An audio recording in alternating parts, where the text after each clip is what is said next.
Hello friends, नमस्कार। कैसे हैं? उम्मीद करता हूँ सारे लोग सही होंगे। कृष्णाज एकेडमी में एक बार आपका फिर से स्वागत है। पिछली क्लास में हमने एक नया चैप्टर शुरू किया जिसका नाम है वंशागति तथा विविधता के सिद्धांत, principles of inheritance and variation, जो कि अनुवांशिक विज्ञान का पहला चैप्टर है। और पिछली क्लास में हमने स्टडी किया था मेंडल और उनके द्वारा चयन किया गया गार्डन पी के प्लांट के संबंध में। आज हमारा टॉपिक है अनुवांशिक विज्ञान की शब्दावली, टर्मिनोलॉजी ऑफ जेनेटिक्स। यहाँ जो हम टर्मिनोलॉजी या शब्दावली पढ़ेंगे वो एक्चुअल में मेंडल ने यूज़ नहीं की थी। कुछ शब्द उसमें से उन्होंने यूज़ किए थे लेकिन सारी यूज़ नहीं की थी।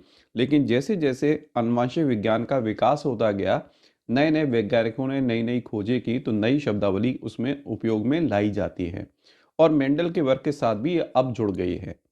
तो आगे के चैप्टर को समझने में हमें आसानी हो, इसके लिए हम शुरू करते हैं टर्मिनोलॉजी के बारे में। सबसे पहली जो टर्म यूज की जाती है वो है लक्षण, या जिसको इंग्लिश में कहते हैं कैरेक्टर। क्या है? किसी भी जीव की शारीरिक विशेषता या किसी भी प्रकार की कोई विशेषता क्या कहलाएगी? लक्षण कहलाएगी।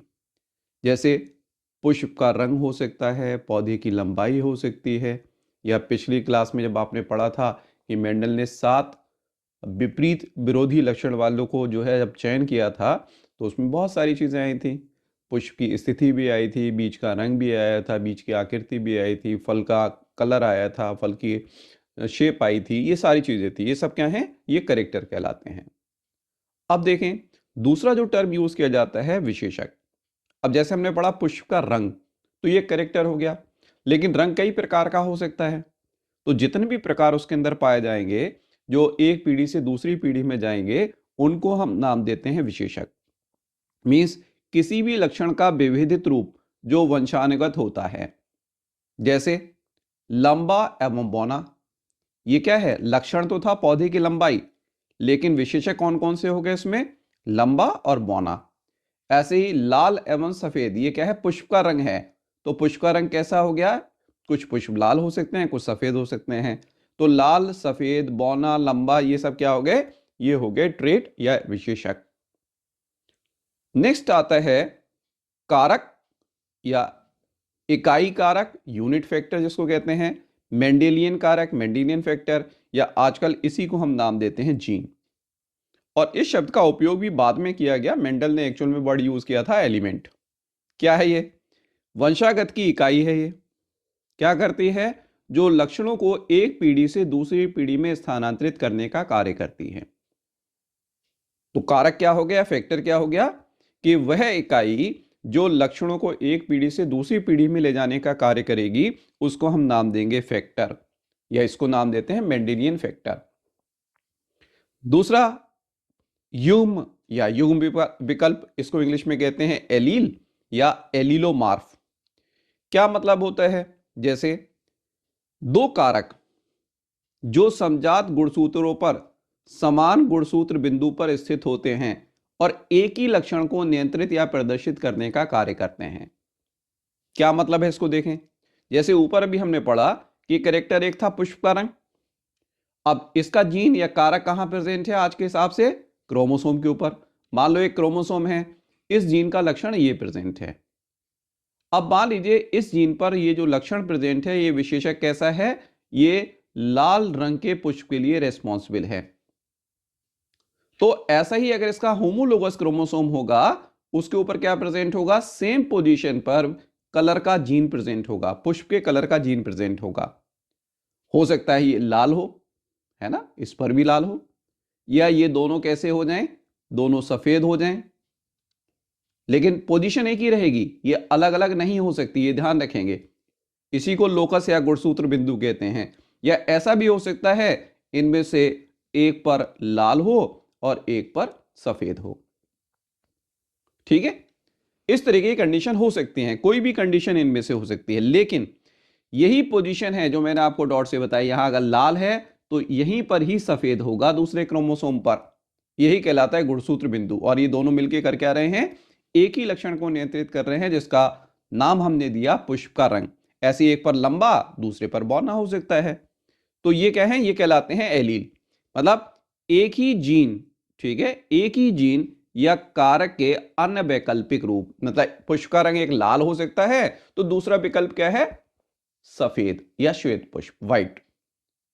तो यहां पर भी लिखा है जैसे लंबा, बौना, ठीक है, लाल, सफेद, ये सब क्या हैं, ये सब जो हैं आपस में युग्म विकल्प हैं। देखिए यहां पर मैंने कॉमा लगाया है, लंबा एंड बौना, तो लंबे का दूसरा अल्टरनेटिव क्या है, बौना।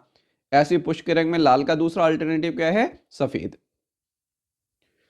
जो एलील शब्द है इसका उपयोग सबसे पहले डब्ल्यू वेटसन ने किया था। ये कौन है डब्ल्यू वेटसन, अगर आपको याद हो तो बताएं, सोचें। हमने पिछली क्लास में पढ़ा था कि इनको सम्मान दिया गया था फादर ऑफ मॉडर्न जेनेटिक्स, आधुनिक अनुवांशिक विज्ञान का पिता, जिसमें आपसे कहा था इन्होंने स्वीट पी या मीठी मटर पर अपना प्रयोग किया था, जिसका साइंटिफिक नेम मैंने आपको बताया था लेथायरस ओडोरेटस। ओके, नेक्स्ट अब आता है कि ये जो युग्म विकल्प हैं, ये जैसे लाल के लिए भी हो सकता है, सफेद के लिए भी हो सकता है, और जैसे मैंने कहा एक क्रोमोसोम के ऊपर लाल का हो सकता है गुणसूत्र बिंदु पर, और दूसरे पर क्या हो सकता है, उसी गुणसूत्र बिंदु पर क्या होगा, सफेद का हो सकता है। लेकिन जब लाल और सफेद दोनों साथ साथ होंगे तो दोनों अपने आप को प्रकट करेंगे या नहीं करेंगे, इसी के हिसाब से ये टर्म आगे यूज की गई है।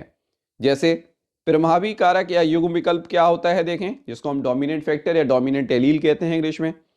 कैसे डिफाइन करेंगे, वह कारक जो सम युग्मनजी या विषम युग्मनजी दोनों अवस्था में क्या करता है, स्वयं को प्रदर्शित कर सकता है। इस लक्षण को हम कहते हैं प्रभावी लक्षण, और इसे लक्षण के प्रथम लेटर को कैपिटल में लिखकर प्रदर्शित किया जाता है। जैसे मान लीजिए हमने कहा टॉल, ये प्रभावी ट्रेट को कह रहा है, तो इस टॉल में से हम कैपिटल टी को ले लेंगे। ऐसे हमने कहा रेड, यहां हिंदी शब्दावली नहीं चलेगी, ध्यान रखिए, तो रेड का पहला कैपिटल लेटर क्या हो जाएगा, आर, इससे प्रदर्शित किया जाएगा। अभी हम पढ़ेंगे समान युग्मनजी और विषम युग्मनजी, मतलब दोनों क्रोमोसोम एक जैसे हैं, जैसे लाल लाल सफेद सफेद वाले, ठीक है, ये कहलाते हैं समयुग्मजी, आगे पढ़ेंगे। और अगर लाल और सफेद हैं तो ये कहलाते हैं विषम युग्मजी। तो दोनों ही अवस्था में ये क्या करेगा, अपने आप को प्रदर्शित कर सकता है। नेक्स्ट टर्म जो आती है वो है अप्रभावी कारक या अप्रभावी युग्म विकल्प, जिसको कहते हैं रिसेसिव फैक्टर, या इसको नाम देते हैं रिसेसिव एलील। कभी कभी ट्रेट टर्म भी यूज किया जाता है। ये कैसा होगा, वह कारक जो समान युग्मनजी अवस्था में स्वयं को प्रदर्शित कर सकता है, ठीक है, प्रभावी कारक की उपस्थिति में स्वयं को प्रदर्शित नहीं करता, और इसे प्रभावित लक्षण के प्रथम लेटर के स्मॉल लेटर में लिखकर प्रदर्शित किया जाता है। क्या है देखें, जैसे हमने कहा कि भाई डॉर्फ जो है, ठीक है, बौना जो है वो अप्रभावी लक्षण है। कैसे है, ये कैसे पता चला, जब क्रॉस कराया गया, संकरण कराया गया, तब पता चला। क्या होता है, जैसे मान लीजिए हमने कहा ये इसको प्रदर्शित कैसे करते हैं, जैसे ये टॉल था तो हमने टॉल का ही टी लिया, लेकिन स्मॉल लेटर से लिखा जाएगा। अगर कैपिटल लेटर से लिख देंगे तो ये क्या हो जाएगा, डोमिनेंट हो जाएगा। स्मॉल लेटर से लिखेंगे तो कैसा हो जाएगा, ये हो जाएगा रिसेसिव या अप्रभावी। अभी अपने आप को कब प्रदर्शित कर सकता है, जब ये समयुग्मनजी कंडीशन में हो, मतलब दोनों क्रोमोसोम पर समजाड़ स्रोतों पर क्या प्रेजेंट हो, केवल और केवल अप्रभावी वाला ही एलील प्रेजेंट हो, तभी अपने आप को प्रदर्शित करेगा। अगर मान लीजिए कैपिटल टी के साथ स्मॉल टी आ जाए तो अब ये प्रभावी है, तो ये प्रभावी पर अपना लक्षण शो नहीं करेगा। ये सारे के सारे पौधे कैसे होंगे, ये सारे के सारे टॉल होंगे। क्लियर है। नेक्स्ट वन, नेक्स्ट आता है जंगली या प्राकृतिक युग्म विकल्प, जिसको इंग्लिश में कहते हैं वाइल्ड एलील या वाइल्ड टाइप। टीएच मॉर्गन तक हम ये कह सकते हैं ये डोमिनेंट और रिसेसिव वर्ड यूज नहीं हो रहा था, उसने वाइल्ड और अप्रभावी या उत्परवर्ती लक्षण को जो है यूज किया गया था। कैसे डिफाइन करते हैं, जो किसी सीमित प्रकृति में, ठीक है, रूप से पाया जाता है, ये प्रभावी होते हैं। मतलब जो किसी भी पॉपुलेशन के अंदर या समष्टि के अंदर या समिति के अंदर पाया जाएगा, सबसे ज्यादा पाया जाता है, फ्रीक्वेंटली होता है, उसको हम नाम देते हैं वाइल्ड एलील। ओके, और दूसरा इसका अपोजिट होता है उत्परवर्ती या युग्म विकल्प। उत्परवर्ती या युग्म विकल्प, जिसको कहते हैं म्यूटेंट एलील, ये क्या है? इसका विकास जंगली युग्म विकल्प में उत्परिवर्तन या म्यूटेशन के कारण होता है और ये अप्रभावी होते हैं।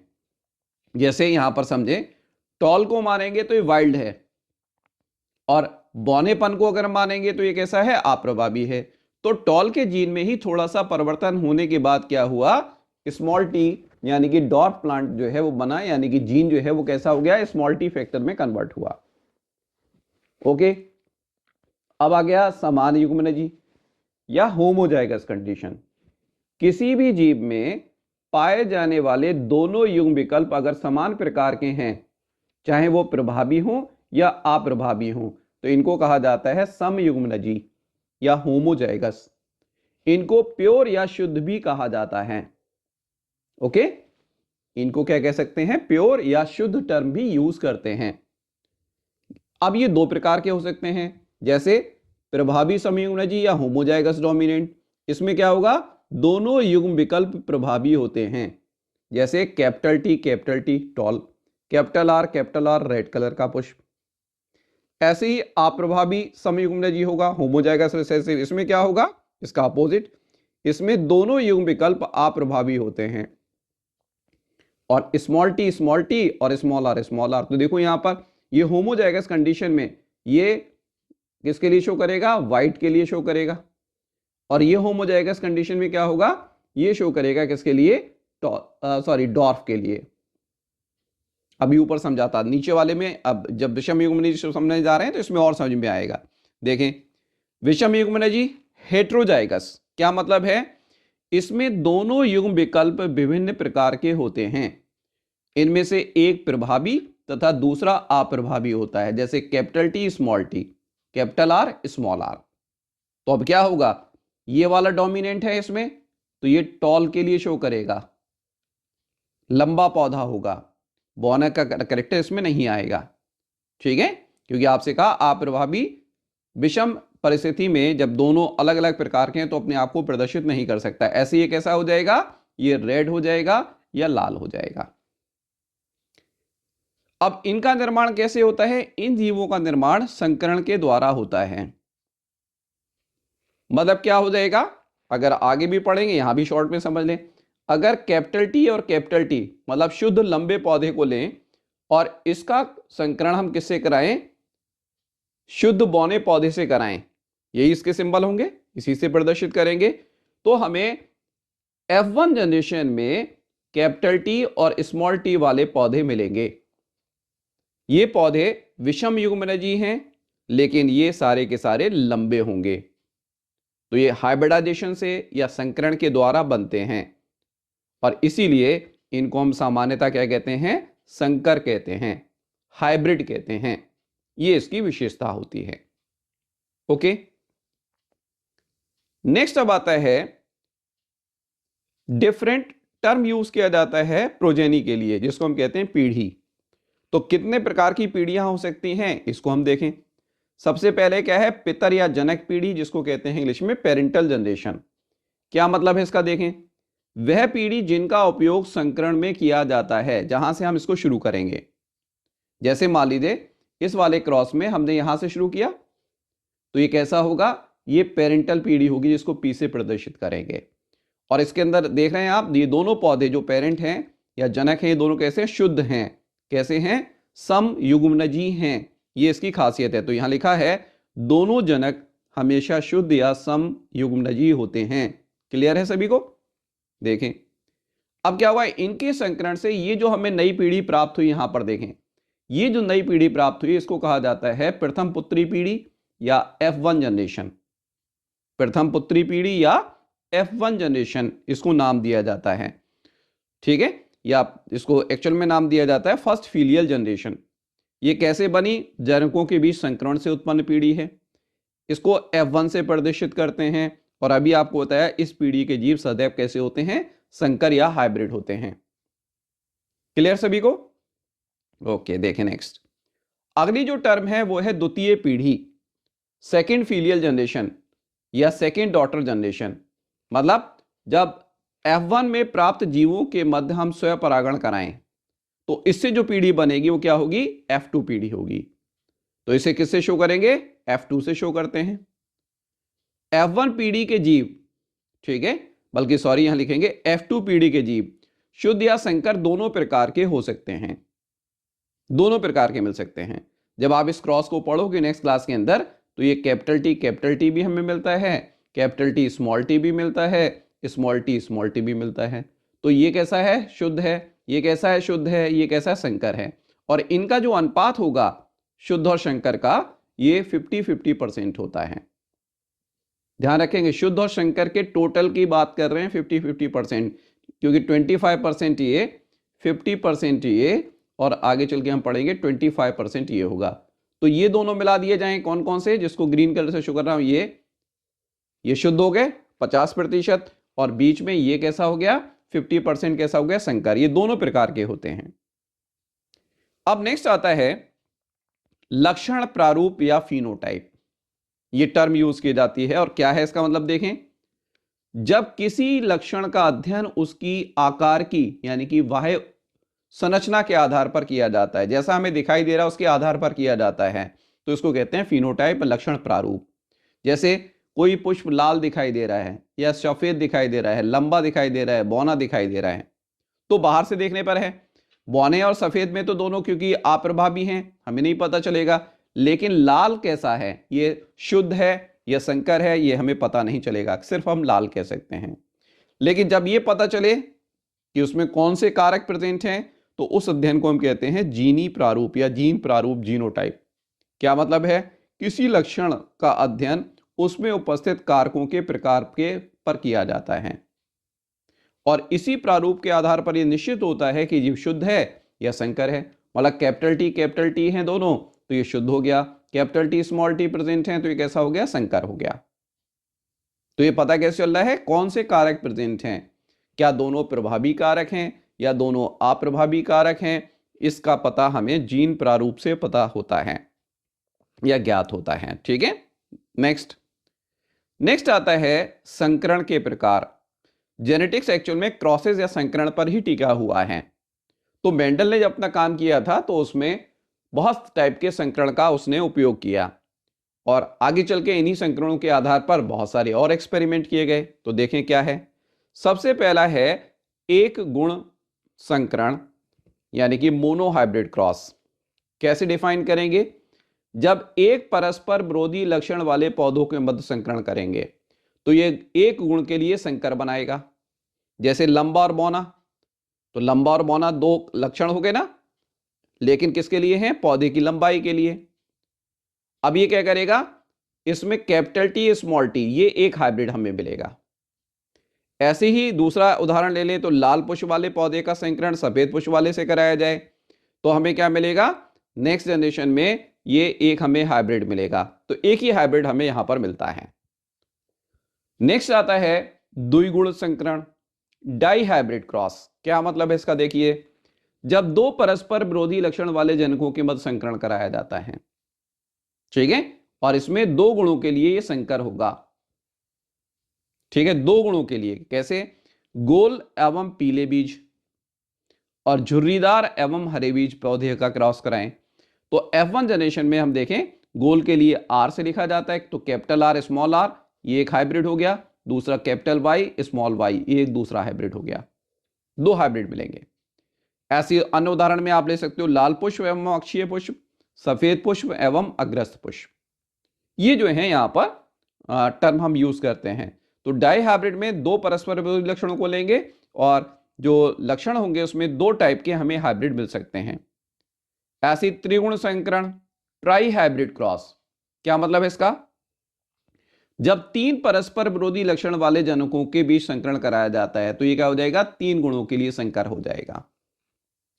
ओके, ऐसे ही पॉली हाइब्रिड भी होता है। इसके एग्जाम्पल हमने नहीं लिए हैं, वैसे एक एग्जाम्पल आप पढ़ोगे पॉलीजेनिक इनहेरिटेंस में, उसमें क्या पढ़ते हो, जैसे ह्यूमन में जो त्वचा का रंग होता है वो तीन जीन्स कंट्रोल करते हैं, और वो कौन कौन से होते हैं, ए, बी एंड सी।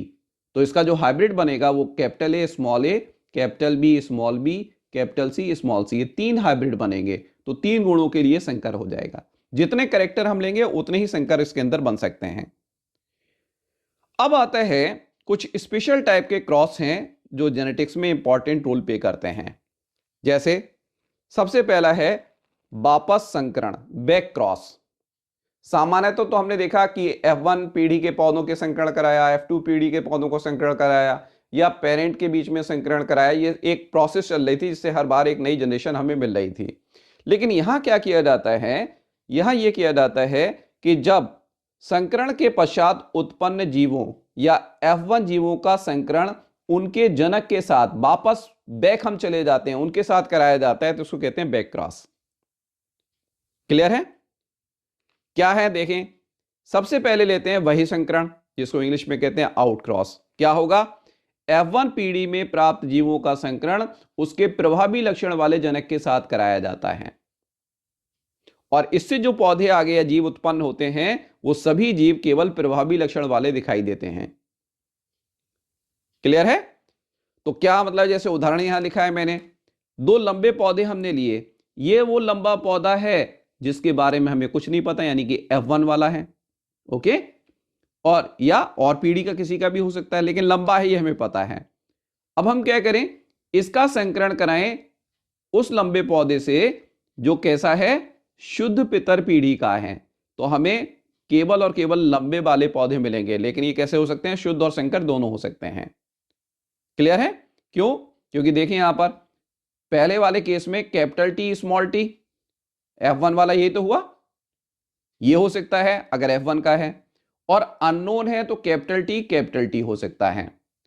इसका संकरण जब हम कराएंगे शुद्ध लंबे पौधे से तो ये होगा। तो किसी भी कंडीशन में देखें तो हमें कैपिटल टी स्मॉल टी भी मिल सकता है और कैपिटल टी भी मिलेगा। ये आगे हम समझेंगे, अभी सिर्फ इतना ही रखें क्योंकि नहीं तो ये बहुत लंबा टॉपिक हो जाएगा, इसीलिए मैंने इसको थोड़ा शॉर्ट रखा है। नेक्स्ट में जब हम समझेंगे तो आपको बिल्कुल ही अच्छी तरीके से समझ में आ जाएगा। पुनेट स्क्वायर का जो मेथड होता है या फोर्क लाइन मेथड जो मेंडल ने यूज किया था, उससे इस चीज को हम समझेंगे। लेकिन यहां पर सारे के सारे पौधे लंबे ही मिलेंगे। इस आउट क्रॉस का या जो हम कह रहे हैं वही जो है संकरण है, इसका जेनेटिक्स में कोई ज्यादा उपयोगिता नहीं है, इससे हम कुछ खास पता नहीं लगा पाते। लेकिन जो दूसरे प्रकार का बैक क्रॉस है जिसको हम कहते हैं परीक्षण संकरण या टेस्ट क्रॉस, ये इंपॉर्टेंट है। क्या करते हैं इसमें, F1 में प्राप्त जीव, ठीक है, सॉरी, जीव का संकरण उसके अप्रभावी, प्रिंटिंग में बेटा गड़बड़ है, अप्रभावी जनक के साथ कराया जाता है। ठीक है, तो इसको हम क्या कहते हैं, इसको हम नाम देते हैं परीक्षण संकरण। क्या होता है इसमें, इसके परिणाम में प्रभावी और अप्रभावी दोनों प्रकार के लक्षण वाले जीव उत्पन्न होते हैं और इनके मध्य जो है लक्षण प्रारूप का जो अनुपात है वो 1:1 होता है ए गुण संकरण में और 1:1:1 का अनुपात होता है द्विगुण संकरण में। और इससे पता क्या चलता है, इससे पता चलता है कि F1 पीढ़ी में प्राप्त जीव या अज्ञात जीव कैसा है, जीनी प्रारूप विषम युग्मी है या समयुग्मी है। मतलब जैसे हम ये ऊपर कह रहे हैं ना, टॉल हमें मिला तो हम ये नहीं बता सकते कौन सा है, संकर है या कैसा है, शुद्ध है। तो इसके लिए परीक्षण संकरण जो है उपयोगी होता है। देखें ये जो हमने यहां पर आपको समझाया है ये परीक्षण संकरण के बारे में समझाया है। ये डायग्राम फिर एनसीईआरटी से ही लिया गया है। देखें यहां पर मान लीजिए हमें ये एक पौधा दिया गया जिसके अंदर ये आपके सामने वॉयलेट कलर के, बैगनी कलर के पुष्प हैं। अब ये पुष्प शुद्ध हैं या संकर हैं ये हमें ज्ञात करना है।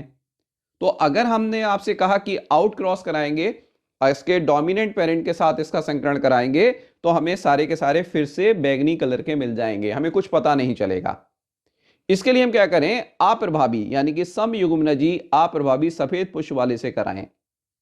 तो अब इसमें दो क्रॉस का रिजल्ट हमें पता चलेगा। जैसे अगर मान लीजिए ये शुद्ध होता है, कैपिटल W और कैपिटल W वाला है, तो हमें F1 जनरेशन में सारे के सारे बैगनी पुष्प मिलेंगे। क्लियर है? तो आप कहेंगे ये तो फिर आउट क्रॉस जैसा ही हो गया, इससे हमें पता नहीं चल रहा। लेकिन अगर इसका हम ये रिसेसिव वाला है, साथ में कैसा है, रिसेसिव जीन है, यानी कि हेट्रोजाइगस कंडीशन को शो कर रहा है, हाइब्रिड है, तब हमें क्या होगा, हमें बैगनी और सफेद दोनों वाले मिलेंगे और दोनों में क्या होगा, 1:1 का अनुपात होगा। ये देखिए यहां पर आप देख रहे हैं ना कि 4 में से 2 कैसे हैं, बैंगनी फ्लावर वाले हैं और 2 कैसे हैं, श्वेत पुष्प वाले हैं। तो अगर मान लीजिए होमोजाइगस है, सारे गुलाबी मिलते हैं, अगर हेटेरोजाइगस है तो दोनों मिलते हैं। यानी कि इसको टेस्ट क्रॉस नाम इसीलिए दिया गया कि अगर हमें पता लगाना है कि सारे गुलाबी मिल रहे हैं तो हम ये कह सकते हैं कि ये जो आपको लक्षण दिखाई दे रहा है बैंगनी वाला, ये पौधे शुद्ध हैं, होमोजाइगस कंडीशन को शो कर रहे हैं, समयुग्मनजी हैं। और अगर सफेद और बैंगनी दोनों वाले मिलते हैं, जो 1 और 1 के अनुपात में मिलते हैं, 50-50% मिलते हैं, तो ये कैसा हो जाएगा, ये विषम युग्मनजनी हो जाएगा, हाइब्रिड हो जाएगा। कौन सा वाला, वायलेट वाला या बैंगनी वाला। इसीलिए इसको कहा गया परीक्षण संकरण। और ये क्या कर रहा है, ये उपयोगी होता है ये पता लगाने में कि जो भी अननोन प्लांट है या F1 प्लांट है वो हाइब्रिड हैं या शुद्ध हैं। करेक्टर तो हमें कैसा दिखाई दे रहा है, डोमिनेंट वाला करेक्टर दिखाई दे रहा है, प्रभावी करेक्टर हमें दिखाई दे रहा है, लेकिन वो वाकई में पूरी तरीके से प्रभावी है या उसके साथ में अप्रभावी है, इसका पता हमें परीक्षण संकरण से चलता है। नेक्स्ट और अनदर और लास्ट टॉपिक जो हमारा आता है, इसमें ये क्रॉस कहलाता है पारस्परिक या व्युत्क्रम, या इसको कहते हैं रेसिप्रोकल क्रॉस, और इसका जेनेटिक्स में बहुत बड़ा रोल है और ये मेंडल ने किए थे। क्या होता है इसके अंदर और इसकी उपयोगिता क्या है, ये देखें। इसमें एक जोड़ी संकरण कराया जाता है जिसमें लक्षण के साथ लिए जनकों के लिंग को पलट देते हैं, मतलब कैरेक्टर वही रहेंगे, बस पेरेंट में परिवर्तन आ जाएगा। अभी हम डायग्राम से समझेंगे, ठीक है। जैसे देखें यहां पर ये क्रॉस ए है और क्रॉस बी है, दोनों के अंदर हमने कैरेक्टर लंबा पौधा और बौने पौधे लिए हैं, ये आपके सामने हैं। लेकिन क्या किया, क्रॉस ए के अंदर लंबेपन का जो कैरेक्टर है वो नरजनक के साथ है और मादा कैसे हैं, बौने हैं। अब हमने इसको पलट दिया, पलट कर क्या किया, अब लंबेपन का कैरेक्टर मादा जनक के साथ लिया और नर के साथ क्या लिया, बौनेपन का कैरेक्टर लिया। जब इस तरीके का क्रॉस हम कराते हैं तो इसके परिणामों को देखते हैं, और अगर इसके परिणाम सेम आते हैं, समान आते हैं, तो ये माना जाता है ये कायिक लक्षण है, इसका लिंग पर से कोई लेना देना नहीं है, ठीक है, यानी कि ये लिंग संलग्न नहीं है। और अगर अंतर आता है तो ये लिंग संलग्नता को शो करता है। इसीलिए लिखा है कि इसका उद्देश्य यह पता लगाना है कि संकरण में उपयोग किए गए लक्षण पर लिंग का कोई प्रभाव है या नहीं। यदि दोनों संकरण में समान परिणाम आते हैं तो ये एक कायिक लक्षण है, सोमेटिक कैरेक्टर है तथा लिंग संलग्न नहीं है। इस लिंग संलग्नता की खोज आप पढ़ेंगे आगे चल के, टी.एच. मॉर्गन ने की थी। इससे पहले लिंग संलग्नता के बारे में पता नहीं था, ये रेसिप्रोकल क्रॉस से ही पता चला जब वो ड्रोसोफिला के अध्ययन कर रहे थे। तो ये कुछ टर्म्स हैं या शब्द हैं जो आगे चल के इस चैप्टर में फ्रीक्वेंटली यूज किए जाएंगे, या जब भी आप पढ़ोगे तो सामान्यतः ये आएंगे ही आएंगे। इसके अलावा भी और बहुत सारे टर्म हैं, लेकिन वो लगभग बहुत ही स्पेशल केसेस के अंदर यूज किए जाते हैं, वो कॉमन टर्म जो हैं वो नहीं हैं। तो आज हम इतना ही रखते हैं। तो ये हमारा हो गया टर्मिनोलॉजी ऑफ जेनेटिक्स, यानी कि अनुवांशिक विज्ञान में प्रयोग होने वाले कुछ शब्द जिनकी व्याख्या हमने आज यहां पर की है। आज का हमारा टॉपिक यहां कंप्लीट हो गया। अगली क्लास में हम जो स्टडी करेंगे वो पढ़ेंगे मेंडल के प्रयोग और उनके परिणामों के बारे में, कि मेंडल ने कौन कौन से प्रयोग किए, क्या उनका परिणाम निकला, क्या उससे कंक्लूजन निकल कर दिया उन्होंने दिया, इस चीज के बारे में पढ़ेंगे। तो आज इतना ही रखते हैं, और फिर आप सबसे मेरी यही उम्मीद है, रिक्वेस्ट है, सजेशन है कि जिन लोगों ने अभी तक ये चैनल सब्सक्राइब नहीं किया है वो चैनल को सब्सक्राइब करें, ज़्यादा से ज़्यादा शेयर करें और लाइक करें। धन्यवाद, थैंक यू।